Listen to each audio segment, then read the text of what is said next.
Alors, écoutez, moi je trouve que la nouvelle évangélisation, c'est une réalité assez complexe.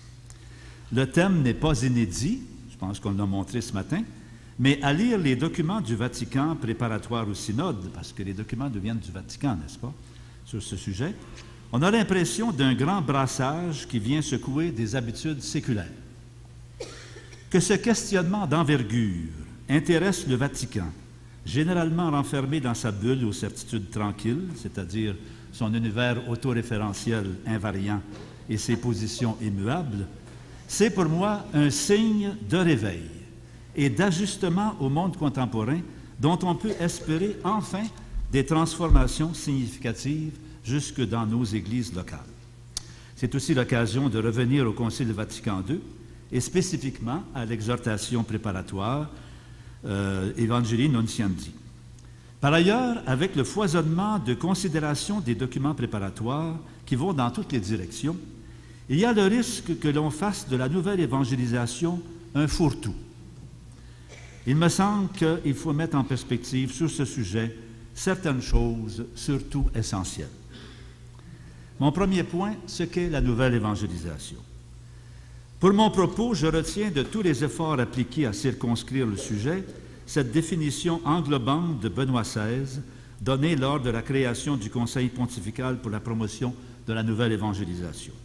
Je cite, « Promouvoir une évangélisation renouvelée dans les pays où a déjà retenti la première annonce de la foi et où sont présentes des églises d'antique fondation, mais qui vivent une sécularisation progressive de la société et une sorte d'éclipse du sens de Dieu, lesquels phénomènes constituent un défi à trouver des moyens adaptés pour proposer à nouveau la vérité éternelle de l'Évangile du Christ. » Fin de la citation. Je pense que tout est à peu près dit là-dedans.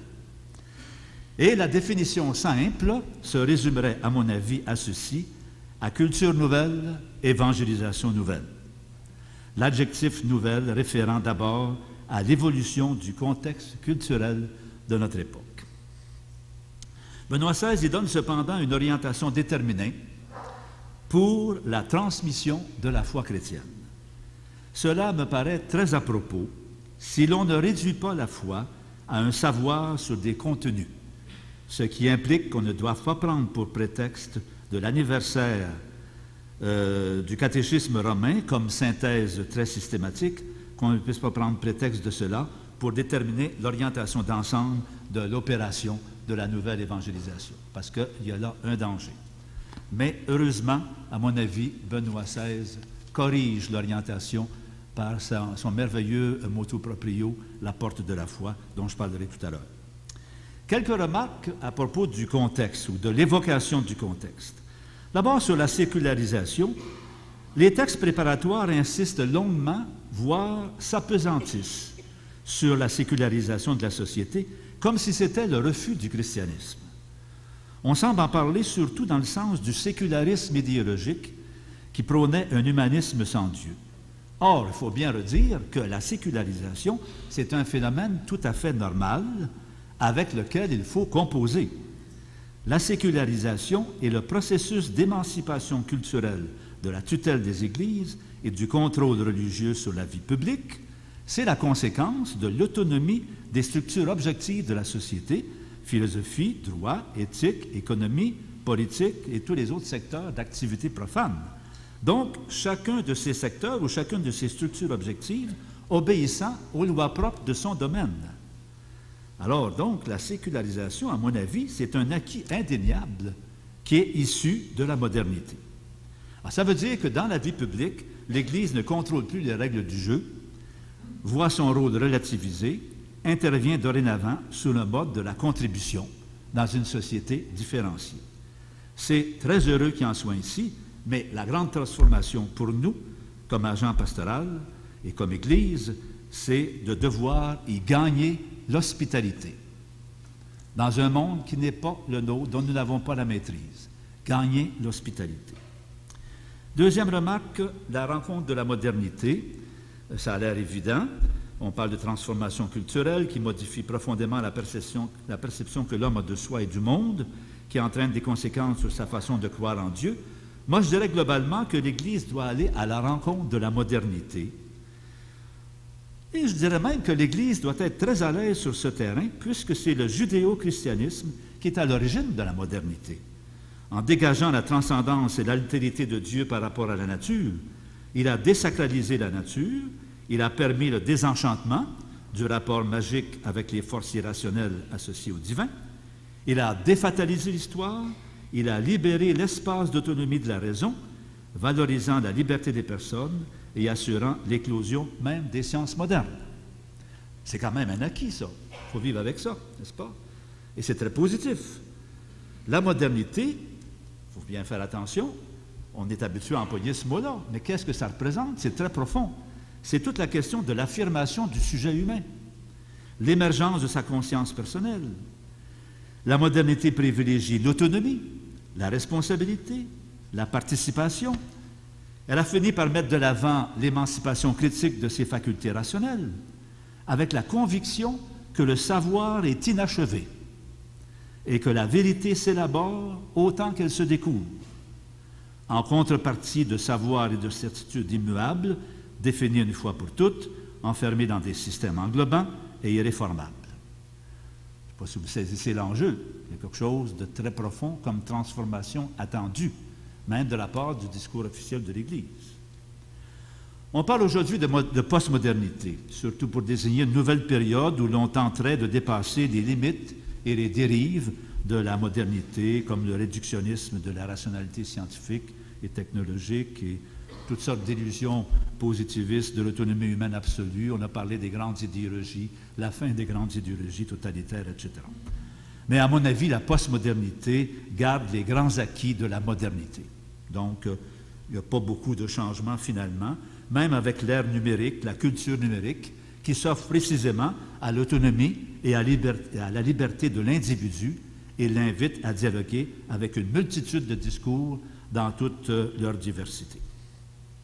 Alors, c'est principalement ces accents-là, anthropologiques de la modernité, qui ont changé le rapport de la religion chez nos contemporains, à mon avis en tout cas. Et à la rencontre de ce monde, l'Église doit y gagner sa crédibilité. Ça ne va pas de soi. Comme agente pastorale, nous devons qualifier notre discours et notre action d'évangélisation comme étant dignes d'intérêt au regard des questions, des sensibilités culturelles, des situations existentielles, des destinataires de l'évangélisation. Voilà une autre transformation requise. 2.3. L'éclipse du sens de Dieu. La nouvelle évangélisation est motivée encore dans les documents préparatoires au prochain synode par le fait d'une mentalité dont Dieu est en fait absent, une éclipse du sens de Dieu. Bon, alors évidemment, il y a beaucoup de choses à dire là-dessus. On parle du pragmatisme, consumérisme, hédonisme, relativisme. On vit comme si Dieu n'existait pas. Moi, j'irais jusqu'à dire que la question de Dieu elle-même disparaît, finalement. Et Dieu disparaît avec la question. C'est aussi profond que ça. Et ça s'appelle l'indifférence religieuse radicale. Mais tout n'est pas à ce point, n'est-ce pas? Je pense qu'il y a beaucoup encore de croyants. Les enquêtes le montrent d'ailleurs. Il y a beaucoup d'appartenance à l'Église aussi. Mais il reste que la profondeur de la crise dont on parlait, n'est-ce pas, va jusque-là. Il faut en prendre note. Et pour les agents d'évangélisation et pour l'Église, il nous faudra reprendre le chemin de l'homme, de l'être humain, de la personne humaine dans ses défis d'existence. Être au départ des chemins. L'Église doit être au service de l'homme, de l'humanité. L'insatisfaction d'une existence basée sur l'éphémère fait attendre de nouvelles propositions de valeurs capables d'édifier une nouvelle civilisation beaucoup plus digne de la vocation de l'homme. Et Jean-Paul II allait jusqu'à dire que l'Église était appelée à donner une âme à la société moderne. Donc, c'est une autre transformation. On ne présentera pas l'Évangile comme un tissu de prescription pour bonne conduite, mais comme une ressource pour vivre et servir la vie de tous. Donc, manifester le grand potentiel d'humanisation de l'Évangile. Autre remarque sur la critique de la religion, 2.4. Les documents préparatoires de Rome ne parlent à peu près pas de la critique de la religion. Au Québec, bien des gens ne se sont pas encore réconciliés avec la mémoire de leur héritage chrétien, une mémoire perplexe, sinon blessée. Et je pense qu'on peut dire que l'émancipation de la Révolution tranquille s'est faite sur un fond de critique de la religion.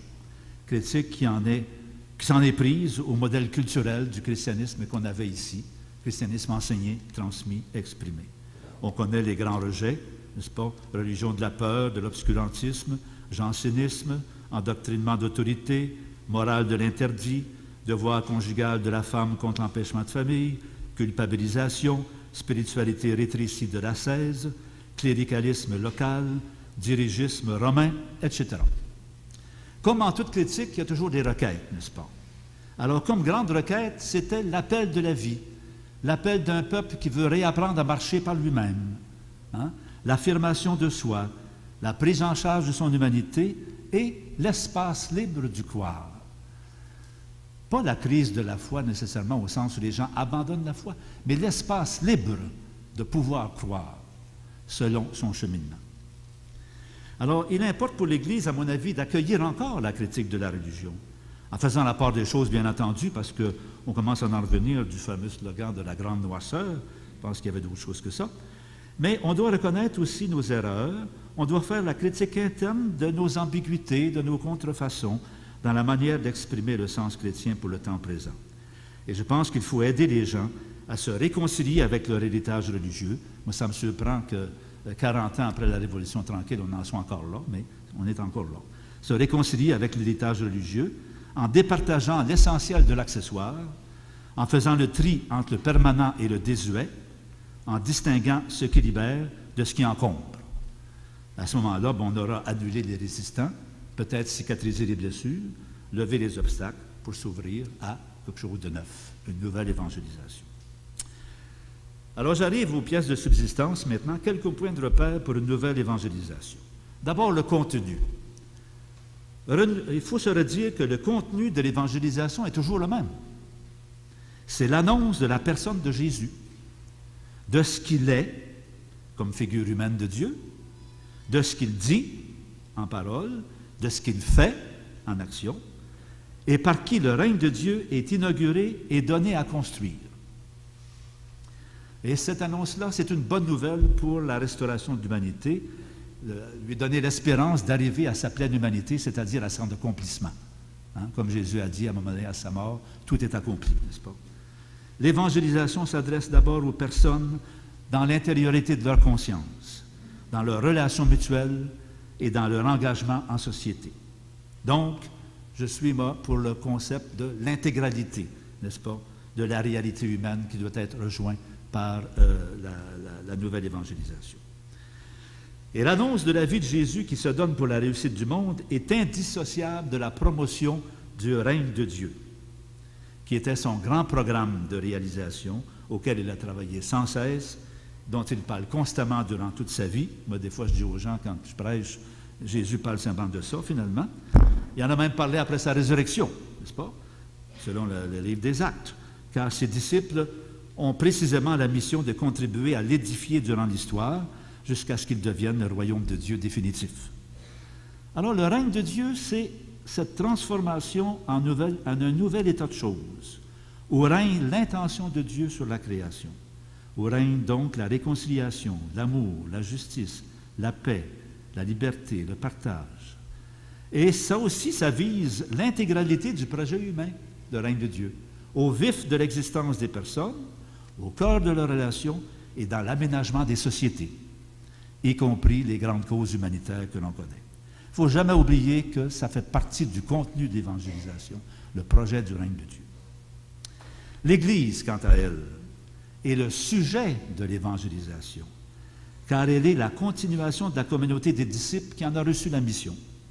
Mais elle n'est pas l'objet ou la fin de l'évangélisation. Elle n'est pas le règne de Dieu, mais sa servante. Elle est à son service, chargée parmi d'autres instances, elle n'est même pas la seule, choisie parmi d'autres instances pour le faire advenir et croître.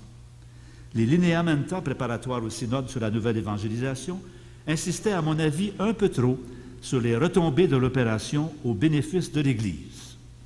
Il faut prendre garde de faire de la nouvelle évangélisation une tentative de récupération pour l'Église, manière de redorer son blason. L'Église est certes impliquée, car elle a reçu la mission non seulement d'annoncer le règne de Dieu, mais de le réaliser d'abord au sein de ses communautés et d'être ainsi le signe vivant de la transformation, le signe visible de la nouveauté de vie, le signe concret que le nouvel état de choses est possible, réalisable parce qu'en voie de réalisation au sein même de ces communautés, ce que l'on appelle la sacramentalité de l'Église, c'est-à-dire l'Église signe efficace signifiant ce qu'elle promeut. Alors, nul doute que l'Église doive se transformer elle-même, mais la nouvelle évangélisation n'est pas au service de l'Église. Moi, je tiens à ça en tout cas. Peut-être qu'il y a des gens parmi vous qui ne sont pas d'accord. Je réaffirme ça au nom de la théologie fondamentale, de l'ecclésiologie fondamentale. 3.2. La foi chrétienne, une démarche d'appropriation. Benoît XVI a décrété que la nouvelle évangélisation devait être associée à la transmission de la foi chrétienne. L'Instrumentum Laboris spécifie au numéro 10 que la transmission de la foi est le but de la nouvelle évangélisation. Le pape s'explique dans son motu proprio, promulguant l'année de la foi. Ce texte intitulé « La porte de la foi » insiste non seulement sur la connaissance des contenus de la foi auxquels donner son assentiment, mais surtout sur l'acte lui-même par lequel on croit.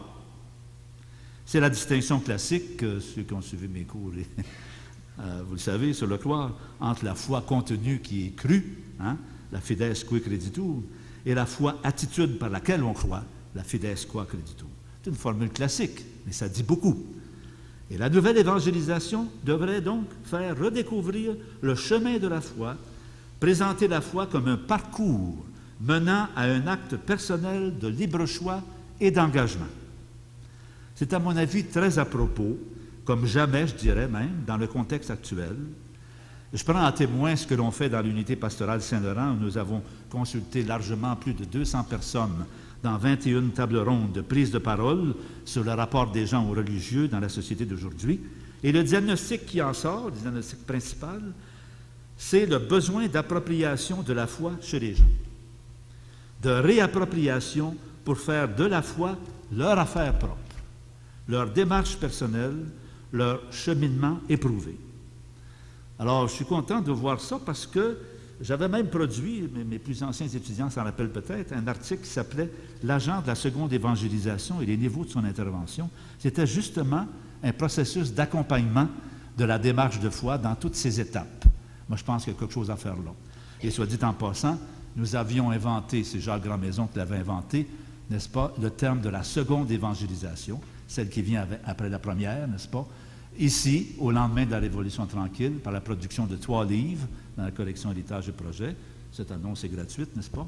Bon, mais ça montre quand même que, et même le pape l'avait utilisé jusqu'en 1985, le cardinal Danise aussi et d'autres. Donc, on avait fait quand même des choses à ce moment-là. Quand je vous dis que ce n'est pas tout à fait nouveau, c'est ça. Bon, alors, voilà.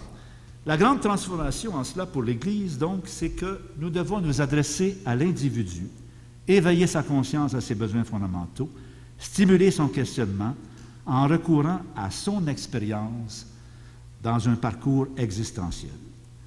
Beaucoup de gens sont entrés dans l'Église, pas assez dans la foi. Ils étaient supportés par un environnement, on le sait. Aujourd'hui, le préalable de l'Église ne tient plus, celui de la culture chrétienne non plus. Les gens n'ont plus les clés de la grammaire chrétienne, mais ils ont la langue parlée première, celle de l'expérience de la vie. Et c'est là qu'on va les rejoindre, quelle que soit leur mémoire chrétienne plus ou moins blessée. D'ailleurs, l'Instrumentum Laboris parle lui-même de véritables itinéraires de réappropriation de la foi chrétienne, au numéro 146. Donc, une forme d'accompagnement d'un cheminement par étapes pour un travail personnel de redécouverte de la foi chrétienne. Et c'est là que Benoît XVI, dans son petit livre, dans son motu proprio, parle du préambule de la recherche d'abord, ce qu'on appelait la quête de sens, nous autres ici, la recherche de sens ultime et de la vérité sur l'existence et le monde. Puis ensuite, accès à des contenus, donc à la connaissance de contenus à croire dans l'annonce de la parole de Dieu, donc accès au christianisme. Puis ouverture du cœur à la grâce, qui permet de regarder et de comprendre, n'est-ce pas? La grâce de l'esprit, ce qu'on appelait traditionnellement la lumière de foi. Ensuite, l'assentiment, puis l'adhésion, puis le témoignage du vivre avec le Seigneur, la Secula Christi, n'est-ce pas? Et ensuite, l'engagement public. Il termine bien par l'engagement. Ça, c'est très important, l'engagement aussi, qui est le terrain du règne de Dieu, n'est-ce pas? Encore une fois, on ne croit pas juste pour soi-même. On croit pour faire grandir le règne de Dieu sur le monde, pour que le monde arrive à son accomplissement plénier.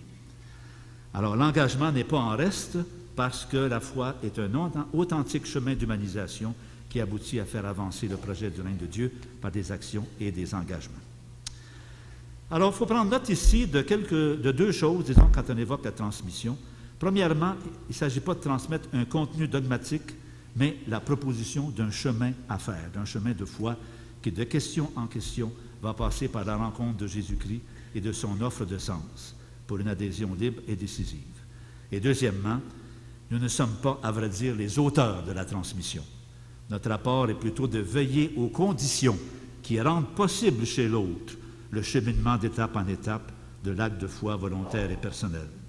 Il y a certains auteurs, vous savez, en pastoral, qui vont jusqu'à parler aujourd'hui d'une pastorale d'engendrement, n'est-ce pas, qui consiste à rendre possible ce qui est à naître, n'est-ce pas? Donc, la pastorale d'engendrement, ça s'inscrit dans la perspective évangélique là, des paraboles des semailles, n'est-ce pas? Hein? Bon, alors j'en parle, mon texte est plus long là-dessus, mais je surveille l'heure. L'approche herméneutique ou interprétative, ça me paraît très important, c'est le nœud de tout. Le processus du croire, on l'a dit, s'établit dans le registre existentiel de l'expérience personnelle. Donc, la foi, c'est une expérience que l'on vit à même d'autres expériences. Si cette foi tient de l'acte décisif du choix d'un sens pour l'unification de sa vie, elle intègre aussi des croyances pourvoyeuses de sens, précisément, des valeurs, des pratiques morales et sociales. Or, les croyances chrétiennes, quand on y pense, elles s'articulent toutes autour des faits et des gestes de Jésus, de ses paroles sur Dieu et sur l'homme. Donc, elles servent à proposer un projet de vie avec des comportements et des pratiques, projet déjà expérimenté et réalisé de façon exemplaire dans les pratiques de Jésus, de ses disciples et des premières communautés chrétiennes. Il faut donc chercher la source de nos croyances dans les récits du Nouveau Testament, comme ensemble d'expériences qui sont proposées à l'inspiration de nos expériences humaines d'aujourd'hui. Alors, vous me voyez venir. L'approche herméneutique consiste à mettre en corrélation l'expérience chrétienne fondamentale consignée dans l'Évangile, oui, et l'expérience humaine d'aujourd'hui. Ça veut dire qu'il y a trois principaux volets. Je pense que je l'ai mis dans le plan, à l'écran. Bon, c'est très simple, finalement. Premièrement, l'interprétation de l'existence actuelle, de son existence à soi ou des situations dans lesquelles l'on est. Donc, faire l'analyse de l'expérience humaine qui est nôtre, avec ses questions, ses tensions, ses conflits, ses sensibilités, ses aspirations, ses besoins de salut, de libération. On est conscient de soi, on cherche à comprendre, on est en quête de sens, on est ouvert à quelque chose d'autre. Deuxièmement, l'interprétation de la figure de Jésus, des idées forces, des comportements clés de l'expérience chrétienne dont témoigne le Nouveau Testament. Donc, ça, c'est possible par la médiation du texte, où il faut arriver à déchiffrer ce qui est donné à connaître et à expérimenter dans ce texte. Pour ce faire, il faut donc retrouver la question existentielle dont le texte est la réponse existentielle, afin de bien saisir l'offre de sens qui est faite. Ça suppose deux petites activités. Et là, il faut aller chercher l'aide de nos collègues exégètes, n'est-ce pas? Ce que je fréquente beaucoup, moi, quand je prépare des homélies. Alors, j'appelle ça 2.1. Situer le texte biblique dans son contexte d'origine. Donc, accéder à ce que le texte dit, de fait, dans son contexte socio-historique originel. Donc, retracer, en le situant bien, ce qu'il dit dans la langue et la culture où il a été dit. Il ne faut pas dire n'importe quoi. Deuxièmement, situer le texte biblique dans sa portée existentielle originelle. Donc, dégager ce dont le texte parle, ce à quoi il se réfère, ce sur quoi il porte, en regard de la situation de ses premiers auditeurs, les disciples, les chrétiens des premières communautés. Donc, retrouver le contenu de l'expérience spirituelle proposée aux premiers auditeurs et en réponse à leurs questions dans la culture de leur époque. Et troisième grand moment bien important, troisième volet, la réinterprétation de notre existence actuelle sous l'éclairage du sens évangélique ainsi déchiffré et perçu comme répondant à nos besoins et à nos requêtes. Évidemment, c'est là qu'on fait la corrélation entre les deux premiers volets, donc l'analyse de l'existence actuelle d'une part, l'offre de sens du message original interprété d'autre part. Donc, revoir ou relire notre existence actuelle sous l'éclairage du sens chrétien et reconnaître que les propositions de Jésus et de l'expérience croyante des premiers chrétiens sont pertinentes et mobilisatrices pour notre propre projet de vie d'aujourd'hui. Là aussi, deux petites activités, nous situer dans notre horizon culturel face au texte biblique, percevoir ce que l'offre de sens mise au clair veut dire en réponse à nos questions d'aujourd'hui, et deuxièmement, nous approprier cette offre de sens dans notre propre existence à nous. Donc, la corrélation de l'offre de sens qui répond à nos états de conscience d'aujourd'hui, à notre expérience de la vie, à notre histoire personnelle, etc. Alors ça me paraît fondamental, si vous voulez. Si on ne fait pas ça, à mon avis, on n'arrive pas à faire une véritable évangélisation. Alors ça s'applique, moi j'ai marqué ici, en éducation de la foi. Alors c'est tout le contraire de la fixation d'un système notionnel tout fabriqué d'avance, qui vogue au-dessus des expériences de vie et des sensibilités culturelles. Ça nous permet d'éviter le fondamentalisme, le surnaturalisme, le formalisme. J'oserais dire que, comme application, il y a aussi l'homélie. Pour moi, une homélie bien faite, ça fait ça, dans la plupart des circonstances. Ça permet le jeu des 3 étapes de l'exercice herméneutique pour que le message soit vraiment reçu. J'en parlerai tout à l'heure pour ce qui concerne la paroisse, là. Et plus largement, et j'insiste là-dessus, il doit y avoir dans l'Église l'exercice de la fonction d'interprétation du sens chrétien pour aujourd'hui. Le Concile Vatican II a bien affirmé que les laïcs participaient à la fonction prophétique de la mission de l'Église. Il a parlé du sens de la foi dans le peuple chrétien tout entier, le fameux sensus fidei totius populi, sensus fidei fidelium, si vous voulez.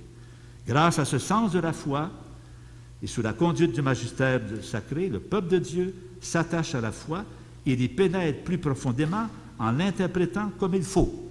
Lumen Gentium 12. Et puis il dit même que la fonction prophétique, ce n'est pas seulement pour la hiérarchie, mais aussi pour les laïcs, dont le Saint-Esprit a fait des témoins en les pourvoyant du sens de la foi et de la grâce de la parole. Ça va loin aussi. Lumen Gentium 35. Donc, si on retourne à Vatican II, on retourne à ça. Il faut donc qu'il y ait un exercice commun du sens de la foi des croyants, le sensus fidei fidelium. J'y reviendrai tantôt parce que pour moi, c'est une de mes propositions majeures, n'est-ce pas? Aujourd'hui, notre laïcat, à mon avis, est trop silencieux. Il va falloir qu'il prenne position sur la place publique. 3.4. L'acculturation et la traduction. Acculture nouvelle, évangélisation nouvelle. Donc, la prise en compte du contexte culturel amène le gros défi de l'acculturation. On est habitué en Église à parler d'inculturation. C'est un terme proprement chrétien qui parle du processus d'insertion de l'Évangile dans une culture donnée. Mais à la limite, c'est un peu prétentieux de parler ainsi. Parce que le christianisme n'est pas culturellement neutre. Le christianisme et l'Évangile est une réalité culturelle. Si le sens de Dieu et de la foi et de la vie dévoilé en Jésus transcende les cultures, il se trouve que c'est exprimé dans des situations, des expériences, des langages, des écritures qui sont d'une culture bien datée, avec des catégories sémitiques, hellénistiques, stoïcistes et bien d'autres. Et le christianisme historique, vous savez, est marqué par la culture occidentale et romaine. Et même le dogme est dit dans des représentations d'époques diverses. Donc, la rencontre de l'univers de la foi et de la culture actuelle est justement éprouvé comme le choc de deux cultures. Alors donc, il y a le défi de l'acculturation. L'acculturation, c'est le processus du contact direct et continu de cultures différentes, ou encore le processus de pénétration d'une culture dans une autre, entraînant des changements dans les modèles originaux de part et d'autre. Il y a donc une interaction réciproque, provoquant des réinterprétations dont le résultat aboutit à des modalités nouvelles. Donc, l'acculturation met en relief le double mouvement de la rencontre. D'une part, l'Évangile inspire la culture, l'interpelle, est une instance critique même. D'autre part, la culture actuelle permet d'explorer de nouveaux aspects de l'Évangile, jusqu'à maintenant trop peu dévoilés, comme par exemple le primat de la personne sur l'institution, de la vie sur la loi, de l'éthique sur le rituel, de la recherche en cheminement, de la tolérance, du péché structurel, de la responsabilité sociale. Et alors, l'acculturation implique aussi le jeu de l'interprétation à 3 volets dont je vous parlais tout à l'heure. L'analyse des données de notre situation culturelle actuelle, de ses états de conscience, de ses catégories de pensée et de langage. Deuxièmement, l'analyse de ce que nous saisissons du sens chrétien véhiculé dans les phases antérieures de la tradition, depuis Jésus, l'Évangile et les propositions de foi des conciles à travers les âges et les cultures. Et puis, troisièmement, la réactualisation de ce sens chrétien dans la culture d'ici et de maintenant et sa réexpression pour une transmission nouvelle dans les catégories de pensée et de langage de notre culture d'aujourd'hui. D'où l'immense défi de la traduction. Pour que le sens soit bien saisi et compris en chaque culture et à chaque époque, il faut que le langage change, car l'homme se comprend et s'exprime différemment d'une culture à l'autre. Donc, le langage doit varier alors que l'offre de sens demeure fondamentalement la même. Or, notre langage religieux s'est cantonné dans un monde en soi, isolé, dans un système doctrinal clos, sous prétexte d'orthodoxie, dans un langage invariant matériellement répété. Il paraît intemporel, formel, étranger, sinon étrange. Il faut donc assumer les données de la culture moderne et pouvoir déchiffrer ses manifestations et exigences pour dire le message chrétien dans le croyable disponible de notre culture, comme a déjà dit Paul Ricoeur, dans ce qui est crédible à l'homme contemporain selon son langage, sa sensibilité, sa structure de compréhension. En chaque culture, il y a un croyable qui est recevable et un incroyable qui ne passe plus. C'est le cas des représentations. Pour l'interprétation de certaines représentations bibliques, le passage du mythologique à l'historique et de l'historique à l'existentiel est une réelle exigence. On assiste alors à la déconstruction de la cosmologie traditionnelle du christianisme, souvent désuète. Pensons au récit des origines du monde, incluant la création de la femme, n'est-ce pas? Les représentations de l'ascension, de la descente aux enfers, aux apparitions, à la résurrection des corps, etc. Et que dire de certaines croyances affirmées dans la tradition, telles que le ciel et l'enfer, en tant que lieu d'un arrière-monde, la transmission du péché originel par voie de génération, l'Immaculée Conception comme exemption de la tâche originelle, les peines corporelles dues au péché, l'Assomption de Marie, etc., etc. Quel message ces formulations visent-elles à faire entendre et comment se représenter leur exact contenu de croyance dans les catégories du langage d'aujourd'hui? Point d'interrogation. Certaines consignes intransigeantes du discours officiel de l'Église en matière de morale naturelle, notamment à propos des pratiques sexuelles et de la contraception, jusqu'à l'interdiction du condom dans la prévention du sida, n'aident pas à soutenir la crédibilité de l'enseignement catholique. Le fameux argument de la loi naturelle comme principe universel et irréversible du comportement en matière de sexualité peut s'avérer fallacieux s'il est appliqué de façon absolutiste, quand on sait que selon la loi naturelle, eh bien, la loi du plus fort l'emporte toujours. Le plus fort l'emporte toujours sur le plus faible, ce qui n'est en rien évangélique, à mon avis. N'y a-t-il pas dans les positions officielles de la morale sexuelle un fondamentalisme de la loi naturelle? Sans oublier la hantise du plaisir qui vient du stoïcisme, soit dit en passant, des premiers siècles, et non pas de l'Évangile. Il y a là, soit dit en passant, des sujets justifiant l'exercice de la fonction d'interprétation de la part des laïcs, vivant en situation conjugale, capables de fournir un discernement éclairé pour tout le peuple chrétien. En pratique d'ailleurs, bien des gens ont déjà exercé leur sensus fidei sur ces questions. Le cardinal Carlo Maria Martini n'a pas craint de dire encore récemment « Nous devons nous demander si les gens écoutent encore les conseils de l'Église en matière de sexualité. Dans ce domaine, l'Église est-elle encore une autorité de référence ou juste une caricature pour les médias ?»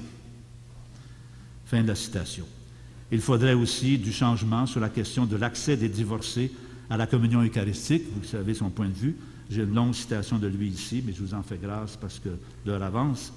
Mais le même cardinal a eu aussi depuis longtemps son franc-parler et ses vues sur le rôle des femmes dans l'Église, le célibat des prêtres, l'avortement, qu'il a exposé avec un grand doigté, nuance et courage, parce que ce n'est pas facile d'aborder ces choses-là. Mais on ne peut pas les cacher, ça fait partie du problème de la nouvelle évangélisation.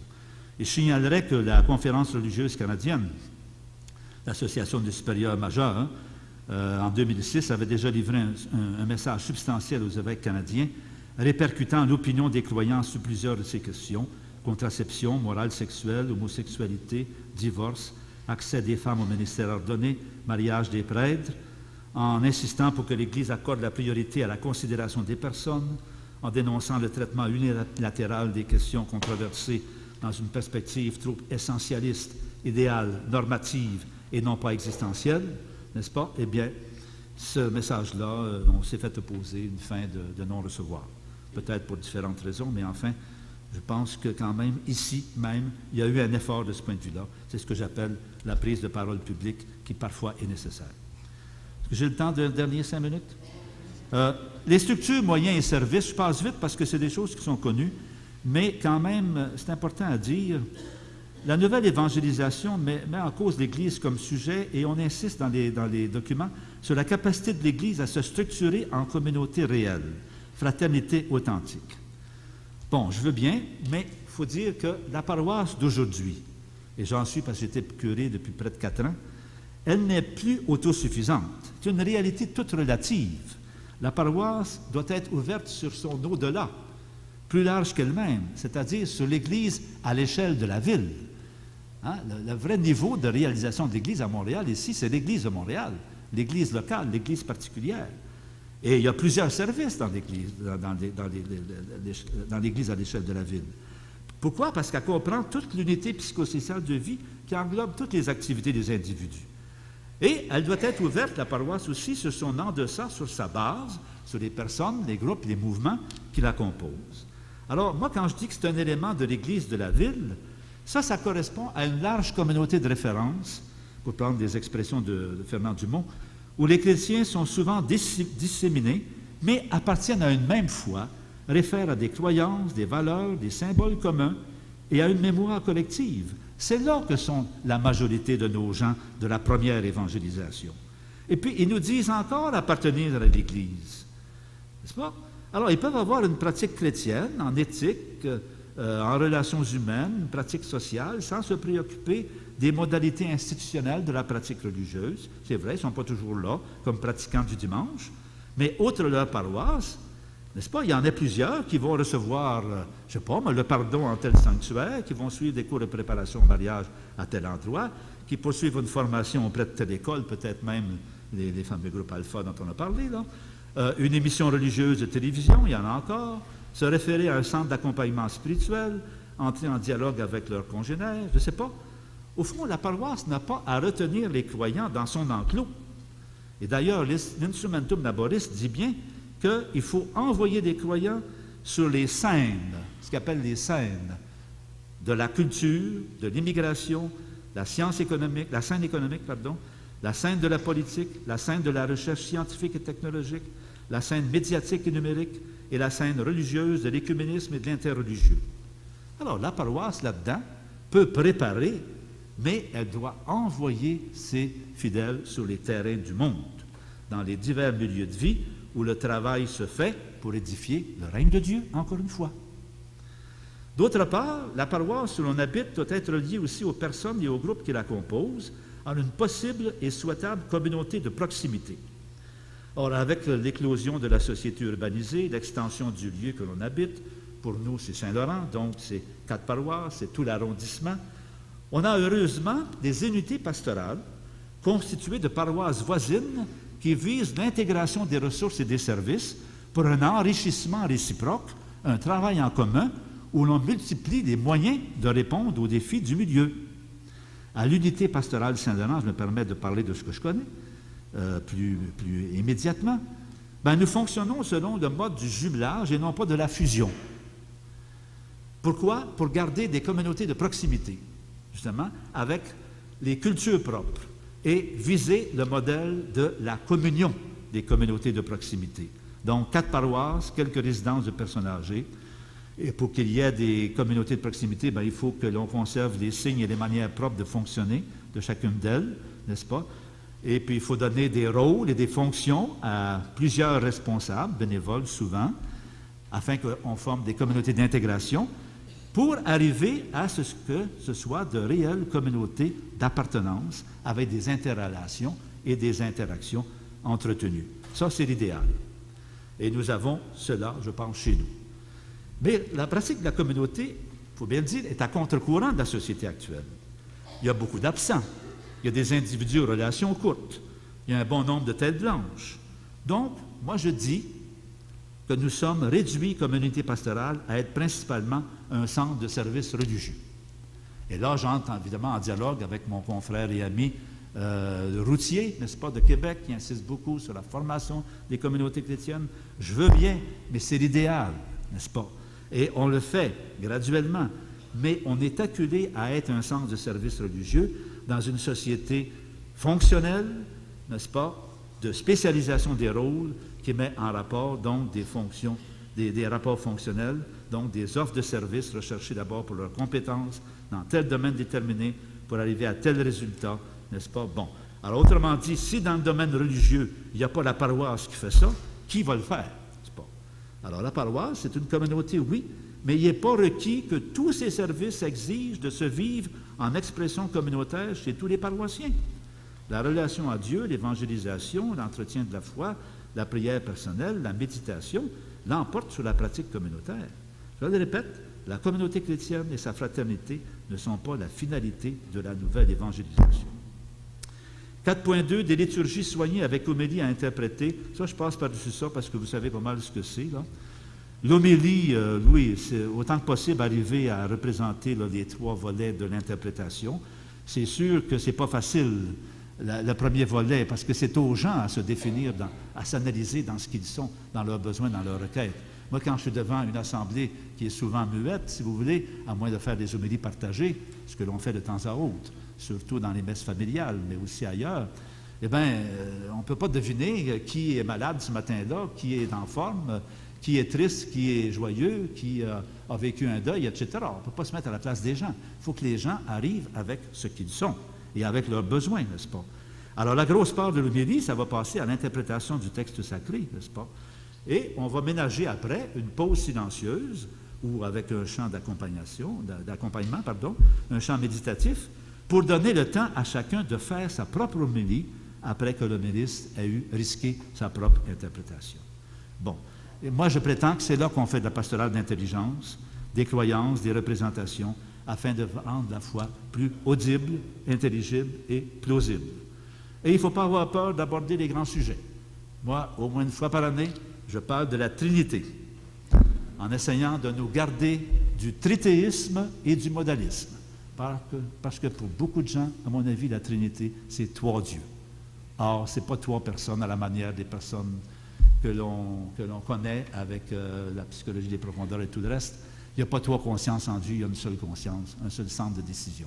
Donc, notre langage est déjà à corriger à ce niveau-là. Pourtant, c'est un grand dogme, bien sûr, et il faut respecter les choses, mais il faut expliquer, encore une fois, faire la traduction. C'est vrai pour toutes sortes d'autres choses, les dogmes mariaux en particulier, n'est-ce pas, qui ne sont pas toujours faciles à interpréter. Il faut montrer ça, là aussi la hiérarchie des croyances, parce que les propositions de foi sont là pour donner à penser, et puis des fois on peut avoir la difficulté à les intégrer, mais il y a des choses qui sont plus importantes que d'autres en christianisme. La catéchèse, l'éducation de la foi, bon, nous la faisons assez sérieusement, je pense, avec 6 catéchètes qui forment 52 catéchètes de première ligne pour 300 enfants, répartis en groupes de 8 chacun. Donc, le témoignage à ce niveau, bien sûr, est aussi important que l'enseignement des connaissances, vous le savez. La catéchèse préparatoire au sacrement donne lieu à des camps d'une journée complète avec des jeux initiatiques. C'est très important, des jeux d'initiation, n'est-ce pas? Parce que ça va chercher les images, les symboles, l'imaginaire, les rôles, les épreuves à traverser, et c'est très instructif. Je n'ai pas le temps d'insister là-dessus, là. Ensuite, bon, ce que l'on déplore chez nous, c'est le manque de ressourcement pour les parents impliqués dans la catéchèse de leurs enfants. Ça, vraiment, là, chez beaucoup de familles, la foi est restée silencieuse, les parents n'en parlent plus, ils ne savent plus, ils n'ont plus les mots. Alors, on n'arrive pas, nous autres, à les rejoindre dans un regroupement spécifique pour leur donner des activités de catéchèse à eux adressées en tant qu'adultes, aptes à mettre à jour leur propre connaissance d'adultes pour être capables ensuite de la traduire pour leurs enfants. Ça demeure à faire. Je sais qu'il y a des petits services, mais ce n'est pas encore satisfaisant à mon avis. Bon. Pastoral des adolescents, ça se développe de plus en plus avec des jeux symboliques, là aussi, je passe. Nous avons un groupe de jeunes adultes de 18 à 35 ans qui est assez actif, qui visite des prisonniers, qui organise des célébrations dominicales, qui se donne une activité de discussion une fois par mois, la retraite annuelle, etc. Nous avons des conférences publiques, nous avons même des cours de Bible par un bibliste. Nous avons le service de visite aux malades à domicile, parce que les personnes malades et âgées sont souvent habitées par de grands questionnements, n'est-ce pas, sur le sens de la vie, de la souffrance et de la mort, souvent de leur propre mort, n'est-ce pas? Et puis, les groupes de partage. Sur les groupes de partage, moi, ça a été la chose la plus intéressante de tout mon ministère depuis plus de 50 ans. J'avais fondé déjà les groupes adultes et foi, des groupes restreints à 15 personnes pour que la dynamique permette d'agir selon une certaine confidentialité, si vous voulez, où on est capable de repenser la foi chrétienne dans un groupe de gens qui vivent leurs certitudes et leurs incertitudes avec nous et qui sont capables de surmonter leurs préjugés et de se recycler entre eux pour mieux rendre compte de leur foi, mieux redécouvrir aussi peut-être une morale libératrice, etc., et même réinventer un langage de la foi qui soit contemporain. Alors, ces groupes de partage, ces communautés de foi à taille humaine sur les questions de l'existence et sur les questions de foi chrétienne, c'est vraiment la formule à privilégier pour la nouvelle évangélisation.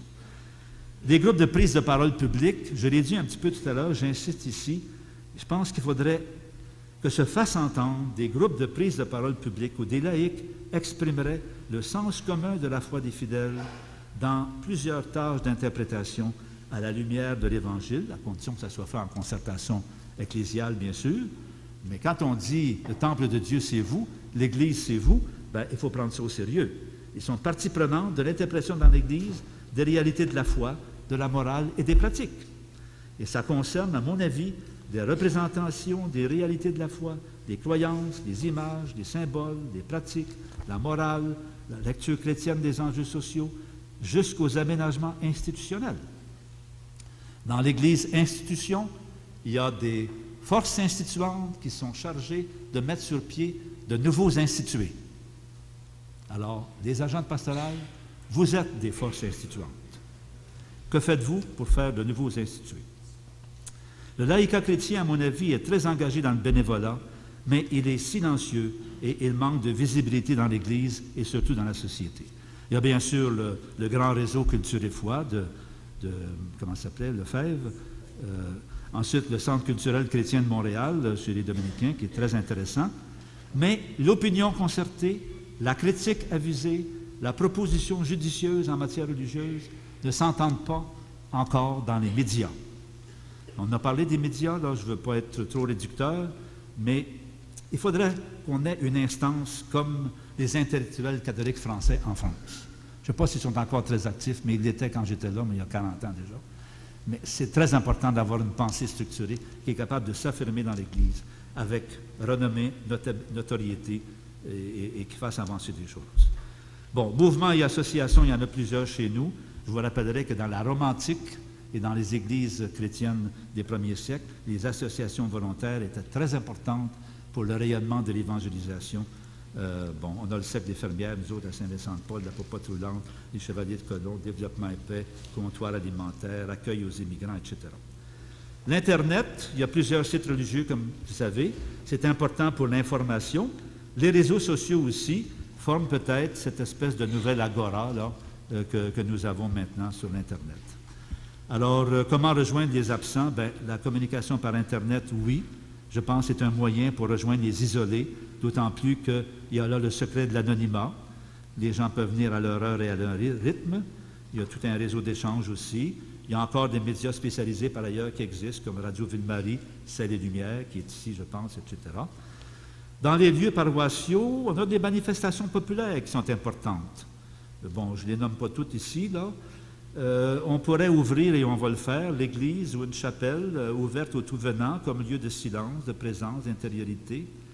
Il y avait une petite institution qu'on avait commencée à Ville-Mont-Royal, les visites paroissiales sur une base volontaire, par rue et regroupement de voisins dans le salon de telle ou telle maison qui voudraient bien recevoir le prêtre ou l'agent pastoral pour parler de religion, d'église et de service. Je ne sais pas si aujourd'hui ça serait aussi reçu que ce l'était autrefois, mais c'est quelque chose d'intéressant. Et puis, il y a les sanctuaires. Les sanctuaires qui sont les lieux par excellence pour l'individu de la modernité, intéressé par son projet personnel, nomade, mobile, qui vient à son gré, à son heure, protégé par l'anonymat.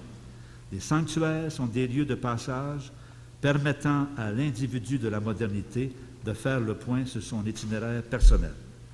Et on y pratique, par exemple, à l'Oratoire Saint-Joseph du Mont-Royal, vous ne serez pas surpris si je termine par l'Oratoire Saint-Joseph, n'est-ce pas? On y pratique la pastorale du parvis. Je trouve ça excellent.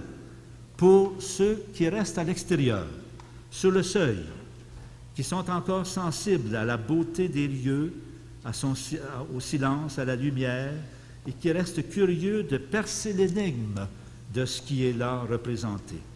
Ils apprécient donc la gratuité de l'accueil, ils déambulent à leur guise, s'offrent aux symboles, recherchent une réponse à leurs questions, s'éveillent à la quête spirituelle, et à ce moment-là, ils peuvent entrer et devenir pèlerins, n'est-ce pas? Déambuler encore, circuler librement parmi les activités qu'il choisit, désirer parler à quelqu'un, trouver conseil pour sa vie, ou même guérison pour ses blessures, rejoindre la foule qui n'est jamais loin, réintégrer des célébrations significatives, recomposer son chant religieux.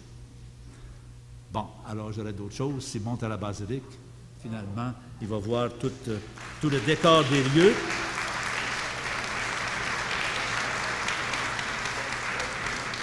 Et qu'est-ce qu'il va voir? Un symbole ouvert sur l'évocation de Dieu en Jésus-Christ, donné jusqu'au bout de son amour pour l'humanité, que représentent Marie et Jean à ses pieds, n'est-ce pas? Tout cela est médiation d'évangélisation. Voilà. La conclusion, c'est vous qui la faites.